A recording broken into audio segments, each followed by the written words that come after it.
सर्वप्रथम सर्वांना श्री स्वामी समर्थ। आजकाल प्रत्येक घरात अगदी छोटे छोटे तरी वाद असतातच।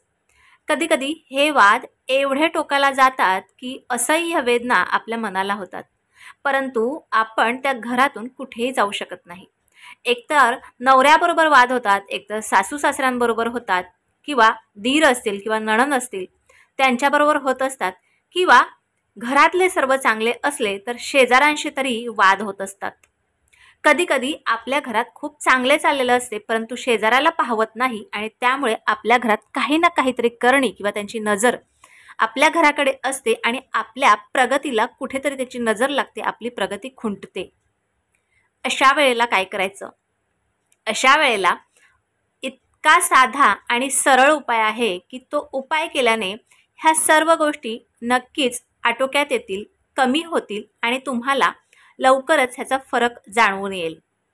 कुठलेही उपाय करत असताना कर्म आणि कष्ट अतिशय महत्त्वाचे आहेत।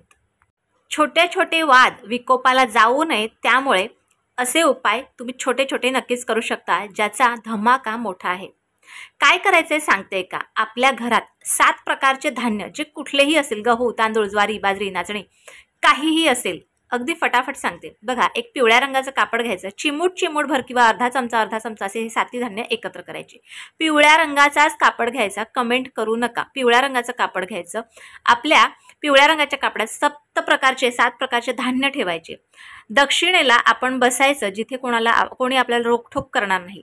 हे धान्य पिवळ्या रंगाच्या कापडात ठेवलं, ह्याची चांगली पोटली बांधून घ्यायची आणि हे धान्य आपल्याला आपल्या उजव्या हातात घ्यायची। उजव्या हातात घेतल्याच्या नंतर एक तुम्हाला मंत्र म्हणायचा आहे, सर्व शत्रू पीडाय स्वाहा, सर्व शत्रू पीडाय स्वाहा, सर्व शत्रू पीडाय स्वाहा। म्हणजे काय? सर्व शत्रू आणि त्यांच्यापासून झालेली जी पीडा आहे त्यांचा स्वाहा होणार आहे। तर असा 21 वेळेला मंत्र उजव्या हातात ही पोटली ठेवून म्हणायचा आहे आणि त्यानंतर ही जी पोटली आहे दक्षिणेला कुठेही ठेवू शकता घरात। तुम्ही त्याच्यावर कपाट असेल किंवा कुठेतरी खिळा असेल किंवा काहीही असेल, तिथे तुम्ही ही पोटली बुधवारी रात्री ठेवायची आहे किंवा पूर्ण दिवसात कधीही ठेवा। गुरुवारी सकाळी उठल्याच्या नंतर स्वच्छ तुम्ही आंघोळ वगैरे केली, तुमच्या घरातलं थोडंसं काम झालं की तुम्ही ही पोटली सोडायची आणि आजूबाजूला जिथे कुठे पक्षी प्राणी येत असतील तिथे हे सप्तधान्य पोटली सोडायची आणि त्या पक्ष्यांना हे सर्व सप्तधान्य खाऊ घालायचे। हा उपाय तुम्हाला जोपर्यंत फरक जाणवत नाही तोपर्यंत प्रत्येक बुधवारी तुम्ही करू शकता। दुसरा उपाय कुठला? आता बघा, बरेच लोक अगदी घरातल्याच लोकांना, नणंद आहे, सासू सासरे, अगदी घरातल्याच लोकांना त्रस्त आहेत।